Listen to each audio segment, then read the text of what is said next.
मनुष्य ने सुरक्षा की दृष्टि से चिंतन किया है और आज तक करता रहा है। प्राचीन काल में शासक वर्ग परकोटा बनाते थे। नगर का परकोटा, किले का परकोटा, गढ़ का परकोटा बनाते थे और वह सुरक्षा का साधन होता था। पूरे गांव भी परकोटा के भीतर रहते थे।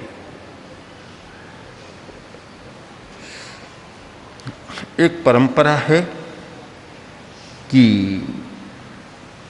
तीर्थंकर का समवसरण होता है, वहाँ समवसरण के 3 परकोटे होते।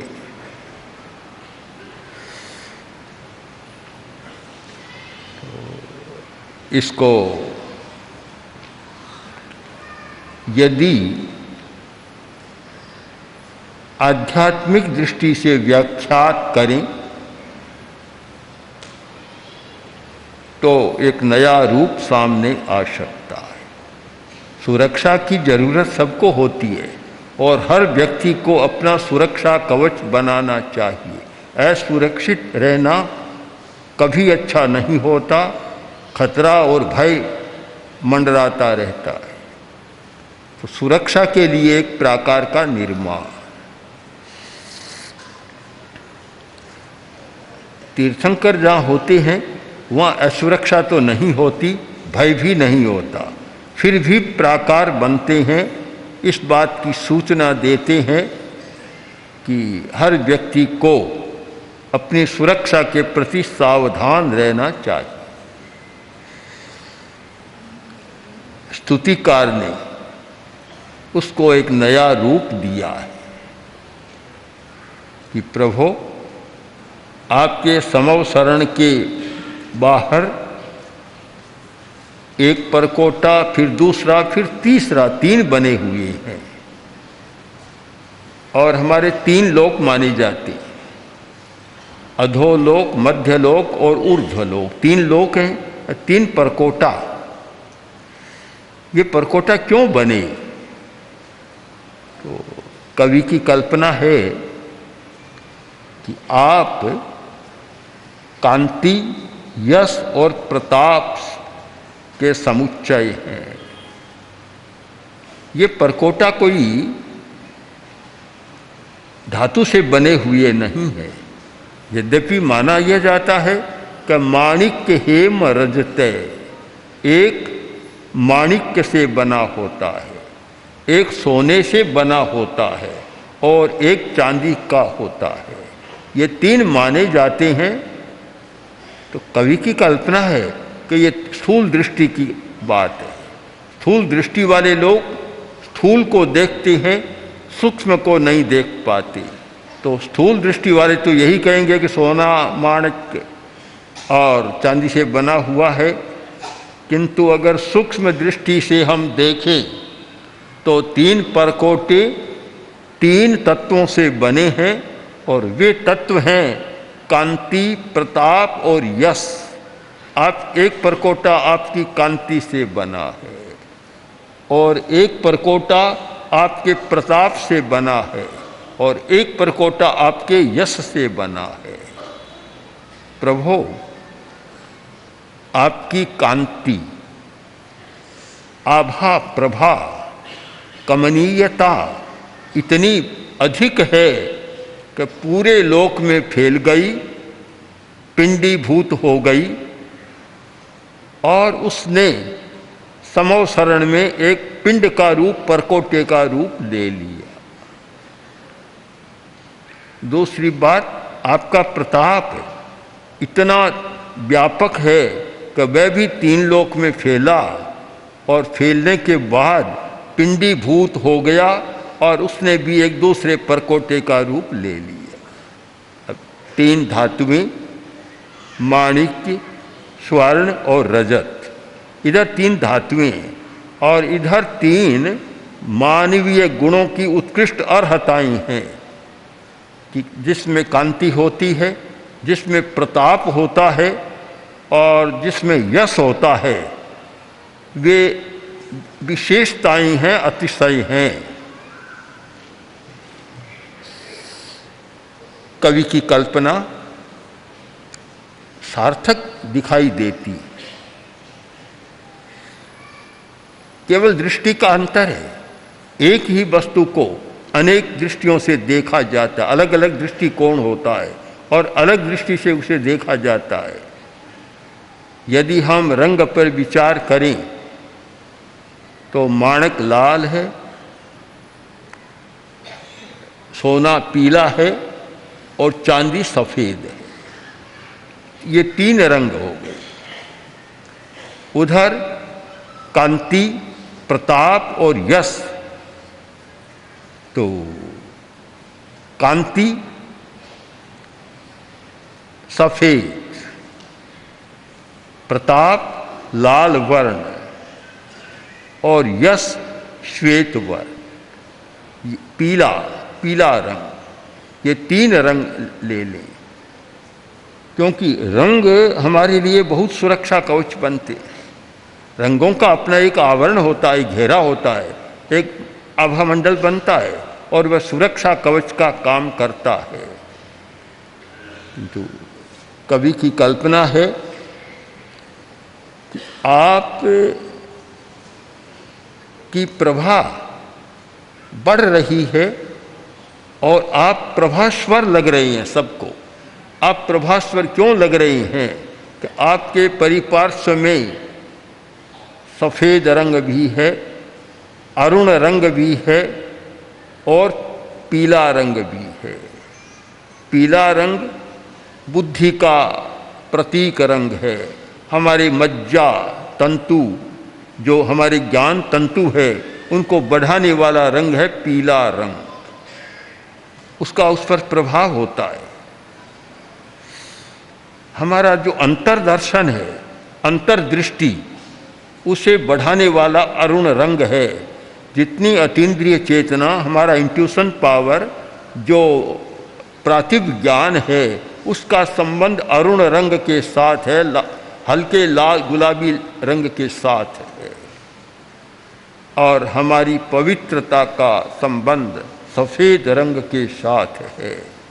तो जो व्यक्ति श्वेत वर्ण, पीत वर्ण और अरुण वर्ण का परकोटा बना लेता है, वह सचमुच सुरक्षित हो जाता है। आने वाली बाधाएं, आने वाले विकिरण उसे फिर सता नहीं पाते। बाधाएं तो बहुत है इस दुनिया में, इतने बाधा, इतने विघ्न हैं कि आदमी को असुरक्षित बना देते हैं।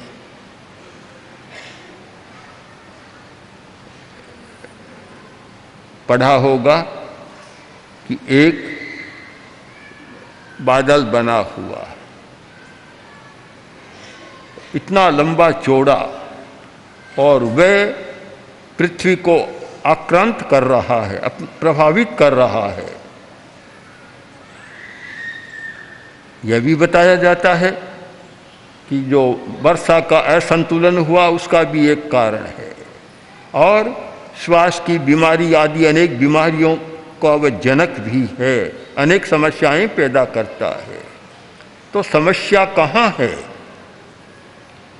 उड्ढम सोया, अहे सोया, तिर्यम सोया। समस्या ऊपर भी है, समस्या मध्य में भी है और समस्या नीचे भी है। समस्या सारी पदार्थ जगत में होती है, आत्म जगत में कोई समस्या नहीं है। बहुत पहले भी मैंने प्रेक्षा ध्यान के संदर्भ में लिखा था कि जब जब मैं आत्मा की सन्निधि में होता हूँ कोई समस्या नहीं होती, और जब जब मैं आत्मा से दूर चला जाता हूँ और शरीर में रहता हूँ तब सारी समस्याएं पैदा होती है। रोग शरीर में पैदा होता है, आत्मा में कोई रोग पैदा नहीं होता। बुढ़ापा शरीर को आता है, आत्मा को नहीं आता। चिंता, भय, शोक ये शरीर के साथ जुड़े हुए हैं, आत्मा के साथ जुड़े हुए नहीं है। तो एक बहुत सुंदर रूपक कवि ने प्रस्तुत कर दिया कि ये परकोटे, ये सुरक्षा कवच, ये स्वयं अपने द्वारा निर्मित हैं।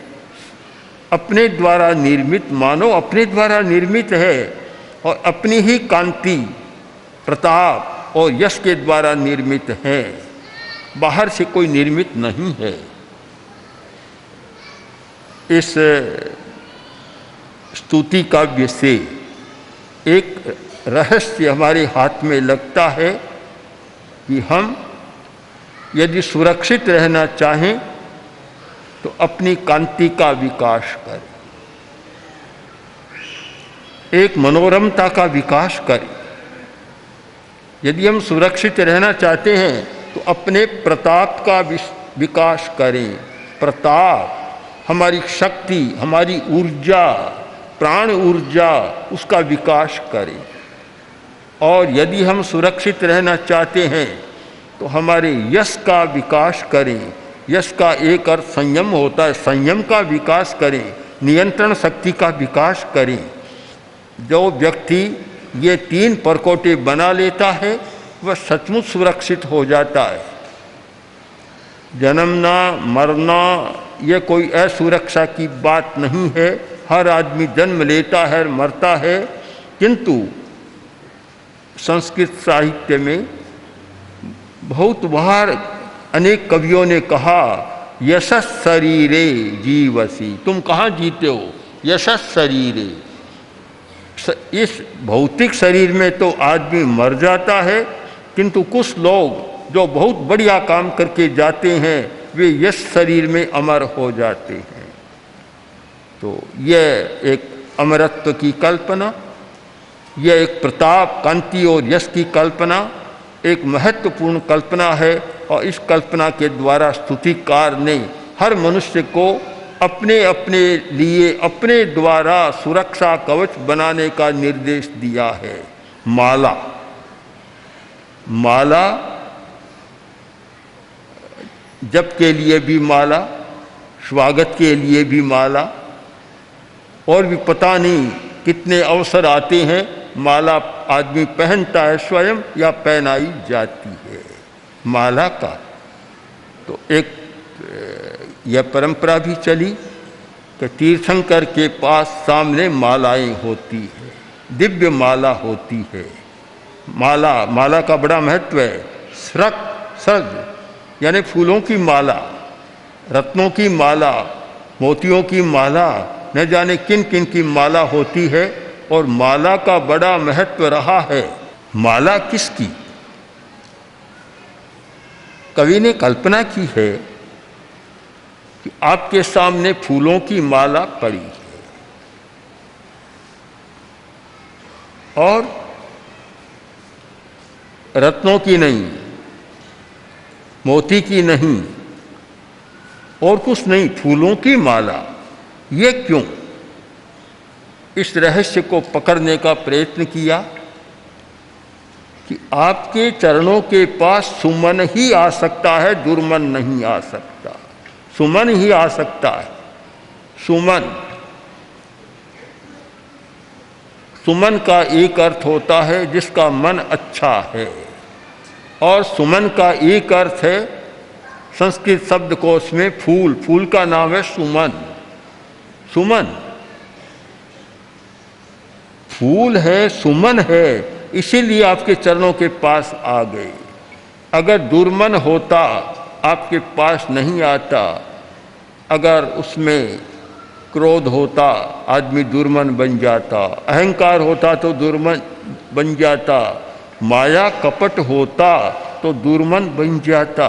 ये सुमन है, न कोई क्रोध का आवेश है, न कोई अहंकार है और न कोई माया छलना है। शायद आदमी दूसरे को ठगने में ज़्यादा रस लेता है, मन खराब हो जाता है, सुमन नहीं रह पाता। छलना बहुत चलती है, दूसरे को धोखा देने में ज़्यादा रस लेता है। माँ ने बेटे से कहा, बेटा ये इतने भांड पड़े हैं, किसी में जीरा है, किसी में बेशवार, किसी में नमक, किसी में चीनी, इन सब के लेबल लगाना है, तुम यह काम करो, चिपकाती जाओ लिखो। पुत्र ने काम शुरू कर दिया। फिर माँ ने देखना शुरू किया तो कह रहे ये क्या किया, ये भांड तो है चीनी का और तुमने लेबल लगा दिया नमक का कि माँ चींटियों को धोखा देने के। ये नमक का लिखा हुआ है तो चींटियाँ नहीं आएगी, या चीनी लिख दूंगा चींटियाँ आएगी, तो चींटियों को धोखा देने के लिए मैंने इस पर नमक का लेबल चिपका दिया। आदमी आदमी को भी धोखा देता है, पशु पक्षियों को भी देता है और चींटियों को भी धोखा देना चाहता है। मन को विकृत बनाने वाली हमारी अवस्थाएं, एक क्रोध आवेश मन को दूषित बना देता है।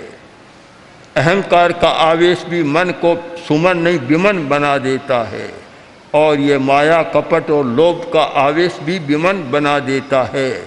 किंतु प्रभु ये ठीक चिंतन किया गया कि आपके चरणों के सामने ये सुमन की माला है, सुमन है।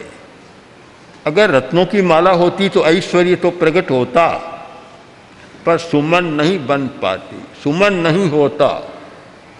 सुमन है, इसका तात्पर्य है कि आपके चरणों की सन्निधि में वही व्यक्ति आता है जो सुमन होता है, अथवा दुर्मन होता है, या आते ही वह सुमन बन जाता है। हाथी भारी भरकम होता है और फिर भारी चीज पर बैठ जाए तो हाथी पर हाथी हो जाता है। ये सारी उपाधियां इतनी आदमी पर बोझ लाद देती है कि आदमी स्वाभाविक नहीं रहता। हमें स्वाभाविक रहना है तो इन उपाधियों से नहीं, उपाधियों से मुक्त होना है। निरुपाधिक, निरुपाधिक ये बहुत बढ़िया शब्द है, निरुपाधिक। क्यों, कम्मुणा उवाही जायई, उपाधि किससे पैदा होती है? कर्म से पैदा होती है, और हमने कर्म के बंधन को क्षीण कर दिया, निरुपाधिक बन जाते हैं, मूल स्वरूप में आ जाते हैं। तो मूल स्वरूप में आने का मतलब सुमन बन जाते हैं, सुमन। अगर किसी को माला पहनानी हो या पहननी हो तो पहले सुमन की परीक्षा करो, पहनाने वाले का मन कैसा है और पहनने वाले का मन कैसा है। किंतु औपचारिकता में दोनों बातों पर ध्यान नहीं दिया जाता। मान तो औपचारिकता होती है, वह भी जानता है कि औपचारिक है, पहनाने वाला भी जानता है कि औपचारिक बात है, पहनने वाला भी औपचारिक मानता है। तो ये उपचार बहुत चलता है। किंतु प्रभु आपके चरणों के पास जो माला आती है वह सचमुच सुमन बन जाती है, और आपके चरणों के पास आने वाला व्यक्ति भी सुमन बन जाता है। आज की कठिनाई तो बहुत है, कठिनाइयाँ। माला भी कहाँ है आज, फूल भी सूखते जा रहे हैं, पानी सूखता जा रहा है, कहाँ मिलेगी। राजस्थान की घटनाएं सुनते हैं तो एक संवेदना की भावना जागती कि जहाँ पीने को पानी सुलभ नहीं। पशु की बात तो बेचारों की क्या बात करें, पशुओं के लिए तो भारी समस्या है, आदमी के लिए भी समस्या है। और जहाँ पानी की सुलभता थी, आज तो कहते हैं कि 3 दिन से या 4 दिन से पानी मिलता है। अब सुमन कहाँ खिले? सुमन को खिलने के लिए भी अवकाश चाहिए, पानी चाहिए, जल चाहिए, जीवन चाहिए, उसकी भी समस्या हो रही है। और राजस्थान में तो अनेक स्थानों पर भारी समस्या है पानी की। जैसा कहा जा रहा है कि अगला महायुद्ध पानी के लिए होगा, यह एक वैज्ञानिकों की भविष्यवाणी है। अब पता नहीं वह कब होगा, पर जहाँ पानी नहीं है वहाँ तो आज भी युद्ध सा हो रहा है।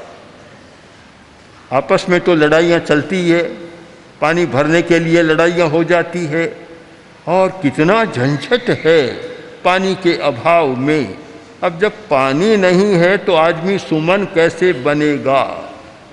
सुमन बनने के लिए जीवन की प्राथमिक आवश्यकताओं की पूर्ति भी जरूरी है। रोटी मिलती है, पानी पूरा मिलता है, कपड़ा मिलता है, मकान मिलता है, चिकित्सा की सुविधा हो जाती है, तो फिर हम बात करें कि सुमन बनेगा या दुर्मन बनेगा। उसके उत्तरकालीन बात है, उत्तर दार्शनिक बात है। जब मूल बात में ही समस्या है तो सुमन कैसे बने? इस दुनिया में इतनी विचित्रता है, इतनी प्राकृतिक समस्याएं हैं कि सुमन खोजना भी बड़ा मुश्किल है। हम सुमन की बात करें, सुमन के लिए एक पृष्ठभूमि चाहिए। अच्छी पृष्ठभूमि हो तो मन अच्छा बन सकता है। आप निश्चित माने कि जिस व्यक्ति के जीवन की प्राथमिक आवश्यकताएं पूरी नहीं होती है, उसके लिए सुमन का उपदेश भी व्यर्थ है, और उसके लिए सुमन की कल्पना करना भी जटिल कल्पना है। भूखा आदमी आया, पुराने जमाने की बात है, हजारों वर्ष पहले की, और एक सन्यासी ने उपदेश देना शुरू कर दिया। जो वृद्ध सन्यासी था, अनुभवी था, उसने कहा किसको उपदेश दे रहे हो? वह तुम्हारी बात ही नहीं सुनेगा। इसके शरीर को देखो, लग रहा है कि भूखा है, बिल्कुल नहीं सुनेगा। पहले इसको रोटी खिलाओ और फिर उपदेश दो। आज क्या हो रहा है कि पहले उपदेश और रोटी की कोई बात ही नहीं, उल्टा, इसलिए उसका असर भी नहीं हो रहा है। यानी वही व्यक्ति अच्छे मन वाला हो सकता है जो तृप्त है, प्राथमिक आवश्यकताओं की पूर्ति करने वाला है। अन्यथा उसका ध्यान तो वहाँ जाता है कि जहाँ रोटी रोटी दिखाई देती है, सुमन वाला हो नहीं सकता। इसलिए सुमन शब्द पर भी हमें बहुत गंभीरता से विचार करना चाहिए कि फूल कहाँ खिल सकता है और आदमी भी सुमन वाला कहाँ हो सकता है, किस भूमिका पर, किस देश और काल में सुमन हो सकता है। इन सब पर विचार करना जरूरी है। किंतु जहाँ अरहत पार्श्व की सन्निधि में, उनके चरणों में कोई व्यक्ति चला जाता है तो वहाँ निश्चित ही सुमन बनता है। इसलिए कि उसकी आवश्यकताएं भी येन केन प्रकारेण पूर्ण हो जाती है और मन का कलुष भी धुल जाता है और वह सुमन बन जाता है। हम भी चिंतन करें कि हमें सुमन बनना है, दुर्मन नहीं बनना है, सुमन बनना है। और सुमन बनने के लिए क्या क्या हमें करना है, कौन सी साधना हमें करनी है, उस पर भी हम विचार करें तो मैं मानता हूँ कि यह स्तुतिकार का जो प्रतिपाद्य है वह प्रतिपाद्य सहज फलित हो सकता है और हमारी सुमन बनने की साधना भी सार्थक हो सकती है। ओम।